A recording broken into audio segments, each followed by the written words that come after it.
मुख्यमंत्री आवास योजना के शहर के 67 हितग्राहियों को पहली व दूसरी किश्त के 1,42,00,000 रुपए का ऑनलाइन वितरण प्रदेश के मुख्यमंत्री शिवराज सिंह चौहान द्वारा बुधवार को ऑनलाइन किया गया। इस अवसर पर मुख्यमंत्री ने हितग्राहियों को ऑनलाइन संबोधित किया। जो प्रधानमंत्री आवास योजना के माध्यम से इस देश के उन गरीबों के जीवन को बदलने का अभियान माननीय प्रधानमंत्री ने लिया था। हम लोग हमेशा ये कहते रहे माननीय प्रधानमंत्री और माननीय मुख्यमंत्री के नेतृत्व में कि हमने गरीबी हटाने के कार्य नहीं किए, गरीबों के जीवन बदलने का काम भारतीय जनता पार्टी की सरकार ने किया है। और इसलिए मैं ऐसा मानता हूं कि पूरे देश के अंदर नगर पालिका द्वारा कम्युनिटी हॉल में बड़ी स्क्रीन लगाकर मुख्यमंत्री को ऑनलाइन सुनने की व्यवस्था की गई थी। इस अवसर पर पूर्व कैबिनेट मंत्री सुल्तान सिंह शेखावत, पूर्व विधायक दिलीप सिंह शेखावत, मंडल अध्यक्ष सीएम अतुल आदि उपस्थित थे।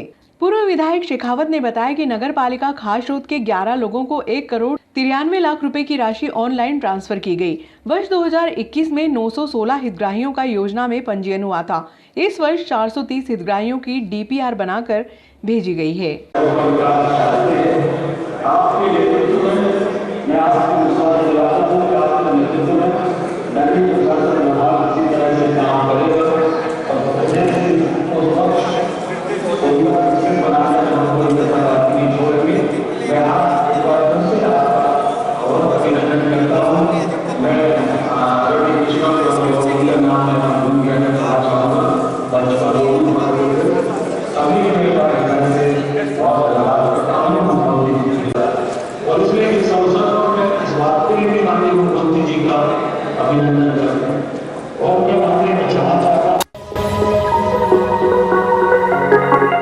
सरकारी अस्पताल में वर्ष 2017 में लैंक्सिस उद्योग के सहयोग से डायलिसिस मशीन का संचालन जन सहयोग से शुरू किया गया था, जिसमें शहर वासियों ने दान देकर डायलिसिस मशीन के तकनीशियन व अन्य सहयोगी सामग्री की व्यवस्था की।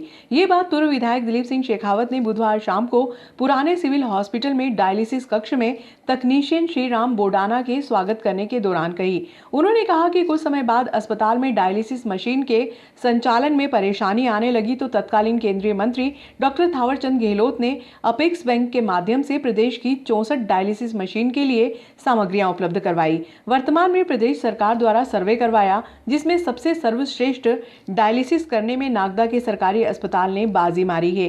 इसी उपलक्ष्य में भाजपा कार्यकर्ता तकनीशियन श्री राम बोडाना का स्वागत करने पहुंचे। को देंगे तो हम उस डायलिसिस मशीन को चलाएंगे, लेकिन इसकी कुछ प्रक्रिया होती है और उस वक्त माननीय स्वास्थ्य मंत्री रुस्तम सिंह जी और जो प्रमुख सचिव थी मैडम गौरी सिंह जी, उनसे जब मैंने जाके ये कहा कि हमें डायलिसिस मशीन की परमिशन चाहिए, तो उन्होंने मेरे चेहरे की तरफ देखा और उन्होंने कहा कि क्या तुम सिविल हॉस्पिटल में जन सहयोग से डायलिसिस मशीन चला लोगे?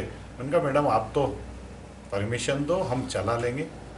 मैं आज इस मौके पर बहुत बहुत धन्यवाद देना चाहूँगा उन दानदाताओं को कि जिन दानदाताओं ने अपने जन्मदिन पर, शादी की सालगिरह के जो खर्चा होता था उस खर्चे को यहाँ जन भागीदारी समिति में दिया। और उस वक्त भाई मुकेश से मैंने निवेदन करा जो जन सेवा में डायलिसिस करते हैं, और मैंने कहा मुकेश भैया कोई एक अच्छा ट्रेनर जो हो वो मुझे दिलाओ, और घर जैसा होना चाहिए कि उससे कभी हम तनख्वाह नहीं भी दे पाए तो गरीबों की सेवा कर सके। मैं भाई श्री राम को आज बहुत धन्यवाद दूंगा कि उस वक्त 2017 में उन्होंने भारतीय जनता पार्टी के आग्रह को स्वीकार करके और यहाँ पर नौकरी करने का तय करा, सेवा करने का तय करा। अप्रैल 14, 2017 से हमने ये प्रारंभ करी। उसके बाद दुर्भाग्य से 2018 नवंबर में भारतीय जनता पार्टी की सरकार नहीं बनी। एक मशीन हमने और दिला दी थी, 2 मशीन हो गई थी, लेकिन एक मशीन के, आपको आश्चर्य होगा मेरी बात सुन के, एक मशीन के वेपर भी नहीं खुले थे। वो इंतजार कर रही थी मशीन की भारतीय जनता पार्टी की सरकार मध्य प्रदेश में बने और माननीय शिवराज सिंह जी मुख्यमंत्री बने। वो सौभाग्य से मुख्यमंत्री बने 2020 मार्च में।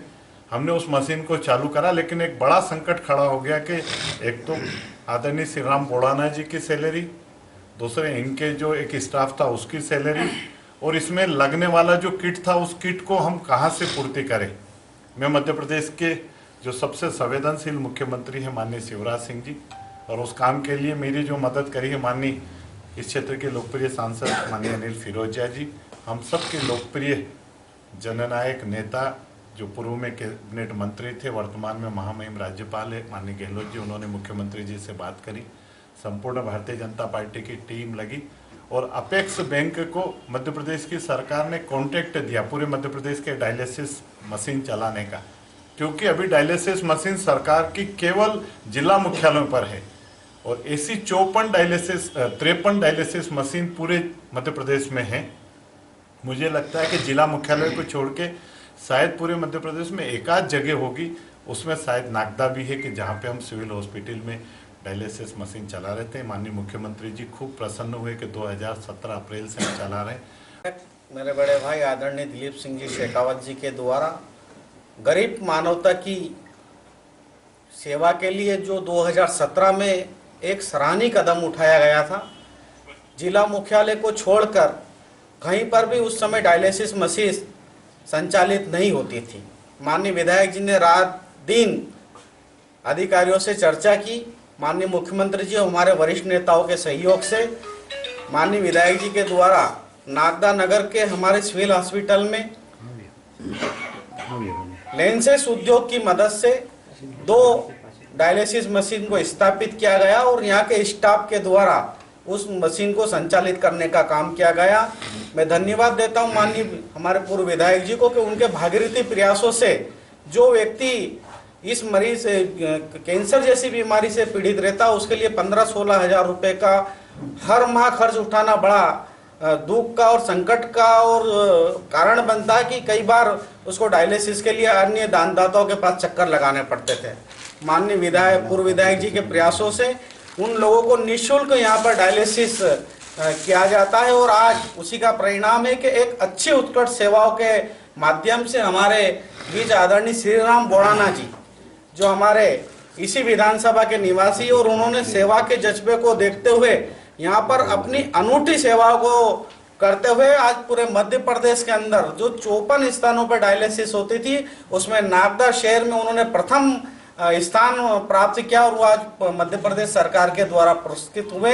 मैं मेरी ओर से, मेरे परिवार की ओर से, नागदा शहर की ओर से उनको बहुत बहुत बधाई और शुभकामना देता हूं। यहाँ के पूरे स्टाफ को बहुत बहुत धन्यवाद देता हूं कि आज जो डायलिसिस मशीन सुव्यवस्थित तरीके से चल रही है और जिससे नागरिकों को आज रात दिन लाभ मिल रहा है, ये आप सबके सहयोग, समर्थन और आशीर्वाद से नागदा नगर में किसी भी व्यक्ति को बीमारी के लिए अन्य जगह दर दर नहीं भटकना पड़े।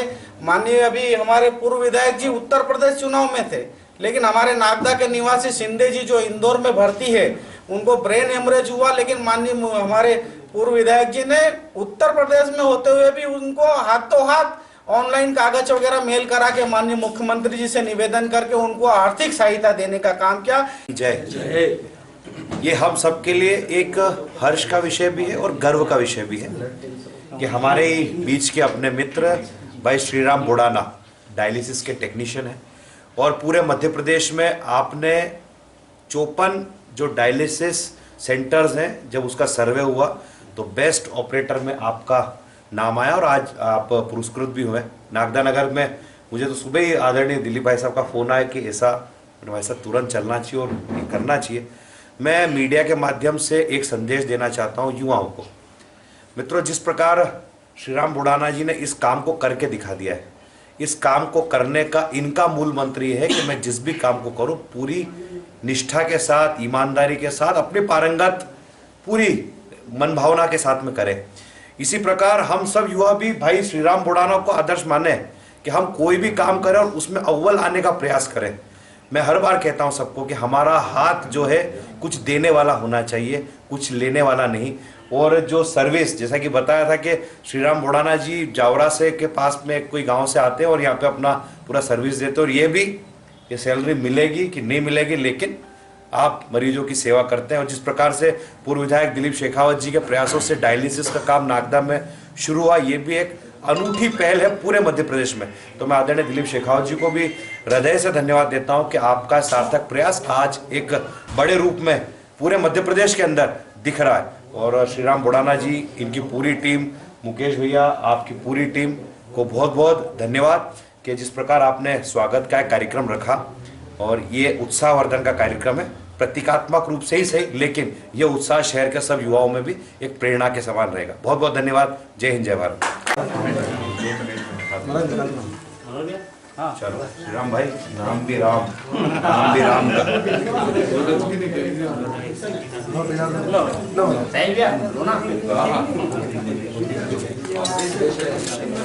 निकली जा नमस्ते भैया।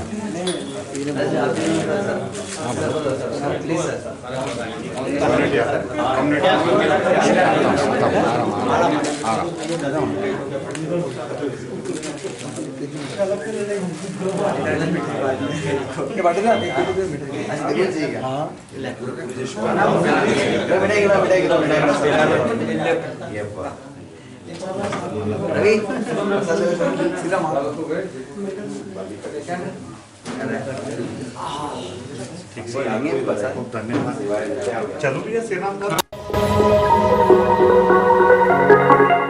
ग्राम नेगरून में निर्माणाधीन गणेश मंदिर पर असामाजिक तत्वों द्वारा इस्लामी झंडा गाड़ा गया। घटना की जानकारी लगने पर पुलिस प्रशासन घटना स्थल पर पहुंचे। आलोट विधानसभा क्षेत्र के अंतर्गत आने वाले ग्राम नेगरून, जहां पर गत रात्रि असामाजिक तत्वों द्वारा गांव में ही निर्माणाधीन गणेश मंदिर पर भगवान की प्रतिमाओं के पास इस्लामिक झंडा गाड़ दिया गया। सुबह होते ही जब ग्रामीण जनों को इस बारे में जानकारी लगी तो तुरंत पुलिस को सूचना दी गई। घटना स्थल पर ताल पुलिस व एसडीओपी प्रियंका डुडवे मौके पर पहुंची व मौके पर पंचनामा बनाया। ये झंडा किसने लगाया है, इस बात का अभी तक पता नहीं चल पाया है। पुलिस छानबीन में लगी है। अब देखना ये है कि इस प्रकार के कृत्य करने वाले असामाजिक तत्व को पुलिस कब तक पकड़ पाती है। इस प्रकार झंडा लगाना क्या क्षेत्र में शांति और सौहार्द बिगाड़ने का उद्देश्य तो नहीं है?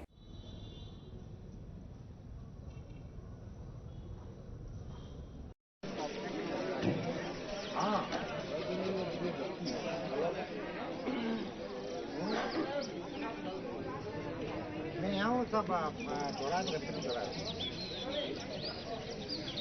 विवाद कुछ भी नहीं हुआ सर। यहाँ मतलब गणपति का मंदिर है, इसका सामने कोई एक हरा झंडा मतलब ला के गाड़ दिया मंदिर के सामने, मतलब भगवान की मूर्ति।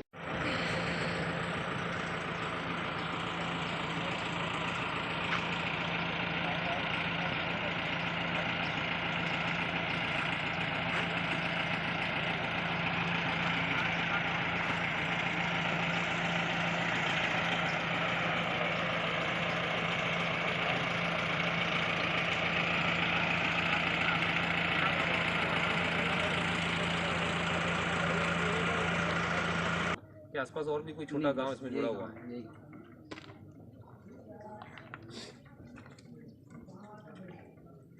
ये सब निकालो इसमें सर, और एफआईआर तो कर ही लिया आपने? जी जी सर। ठीक है, कार्रवाई करो उसमें जी। निकलना चाहिए, दूसरा कोई भी उसमें कोई ये नहीं है सर। और बाकी आप लोग थोड़ा सा ध्यान रखना, अगर कोई जानकारी आती तो बताओ सीधे ना, बजाय इसके कि अपने स्तर से कुछ करने लगो। उसके बाद की चीज़ें अब जो है क्योंकि आ गई संज्ञान में तो उसको निकालेंगे। अब झंझट नहीं होना चाहिए,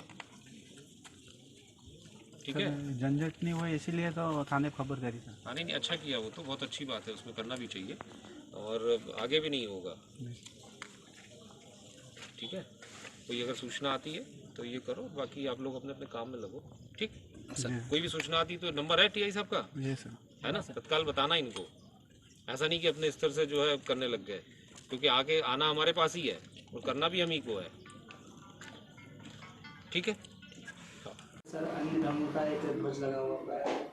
ये थाना ताल क्षेत्र में एक गांव है नेगरून, जहां सूचना प्राप्त हुई थी कि एक निर्माणाधीन धार्मिक स्थल है, वहां एक अन्य धर्म से संबंधित वहां झंडा लगाया हुआ है, जिस पर थाना प्रभारी मौके पर पहुंचे हैं और उसको जब्त किया है। वहां चूंकि प्राथमिक तौर पर चर्चा में किसी अन्य व्यक्ति का नाम नहीं आया जो किसके द्वारा ये किया गया है, उस आधार पर एक फरियादी राम सिंह जी हैं, उनके माध्यम से एफआईआर की, जिसमें संबंधित धाराओं में एफआईआर कर उसको अनुसंधान में लिया है। दूसरा ये था कि इसके अलावा जो है वहाँ हम लोग ये भी तलाश कर रहे हैं कि जो पूर्व में कोई विवाद हुए हैं उनको लेकर तो कोई ये घटनाक्रम नहीं हुआ है। और उसके बाद में इसमें हम लोगों की एक अपील बाकी जनता से भी है कि कोई ऐसा सांप्रदायिक या कोई आपत्तिजनक पोस्ट ना करें जिसके कारण कोई कानून व्यवस्था की स्थिति हो, उस पर भी हम लोग सोशल मीडिया पे नज़र रखे हुए हैं। क्षेत्र में लगातार विक्रमगढ़ है, कल मरमिया डेरी में भी कुछ इसी तरह का फंक्शन हुआ, तो कहीं ना कहीं ये क्या कोई साजिश या इस तरह से कोई उपद्रवी? नहीं, ऐसा कुछ भी नहीं है, न साजिश न उपद्रवी ऐसी चीज़ें अभी तक कोई संज्ञान में हमारी नहीं आई है। जहाँ ऐसी चूँकि अलग अलग समाज धर्म और सभी लोग रहते हैं और ये पुलिस के दृष्टिकोण से आपराधिक चीज़ें होती हैं, जहाँ भी ये संज्ञान में आ रहा है हम लोग उसको अपराध पंजीबद्ध कर आरोपियों की गिरफ्तारी कर रहे हैं और उनको जो वैधानिक कार्रवाई है उसका पालन कर रहे हैं। ठीक है।